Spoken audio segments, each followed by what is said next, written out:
Hello friends. Welcome back to my YouTube channel Asha Edu Class. Today we are going to discuss the question answer of Chapter 5 The Making of a Scientist by Robert W. Peterson. Question 1. How did a book become a turning point in Richard Ebright's life? Answer. The book, The Travels of Monarch X, opened the world of science for Richard. After reading it, he became interested in tracking the migration of butterflies. This interest led to his other projects and experiments.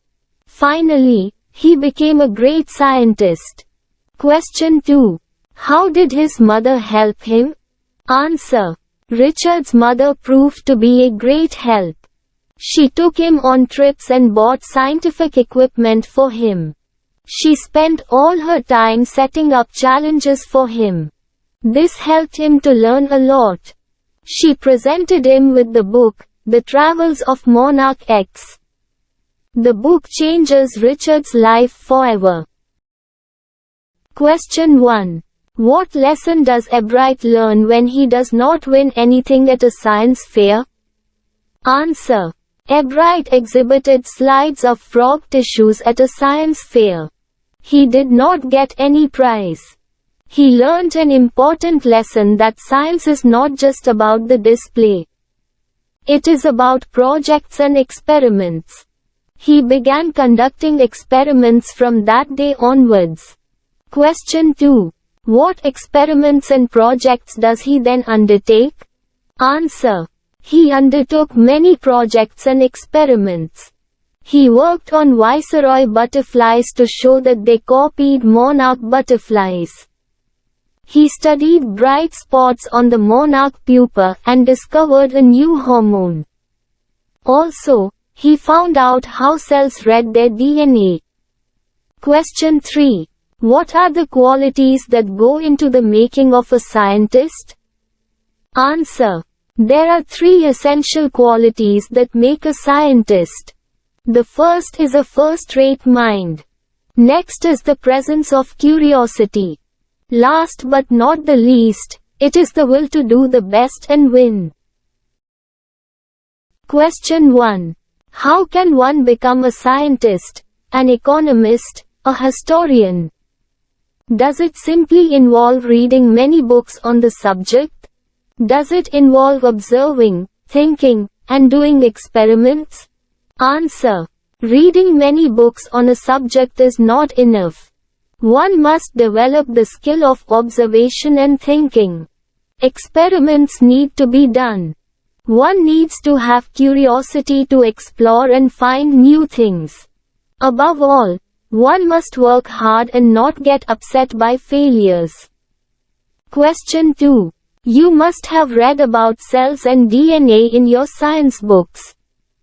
Discuss Richard Ebright's work in the light of what you have studied. If you get an opportunity to work like Richard Ebright on projects and experiments, which field would you like to work in and why? Answer. DNA carries the blueprint of life and heredity. They pass information from one generation to the other. If I get an opportunity to work like Richard Ebright, I would choose to study diseases. By studying DNA, I may find ways and means to cure many illnesses. Question 1. Children everywhere wonder about the world around them. The questions they ask are the beginning of scientific inquiry. Given below are some questions that children in India have asked Professor Yash Pal and Dr. Rahul Pal as reported in their book, Discovered Questions. 1. What is DNA fingerprinting? What are its uses?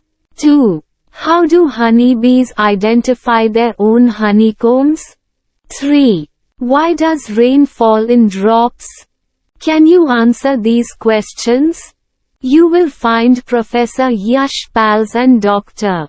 Rahul's answers, as given in Discovered Questions. Answer. 1. DNA fingerprinting is a forensic technique used to identify individuals by the characteristics of their DNA. It is used in parentage testing. It is also used in criminal investigation to identify a person or to place him at the scene of crime. 2. Honeybees have signaling chemicals. They leave trails for fellow honeybees so that they can reach their honeycomb. 3. The only solid thing in the air are dust particles. Water vapor uses it as a center of attraction when it becomes too heavy. Water vapor condenses on the dust particle as a drop and falls on Earth. Question 2. You also must have wondered about certain things around you. Share these questions with your class and try and answer them. Answer. Some of the questions are: 1. Why is the sky blue? 2. Why do stars twinkle? 3. What is a rainbow? 4. Why do fruits fall on Earth? If you like the video, make sure to subscribe and click on the bell icon.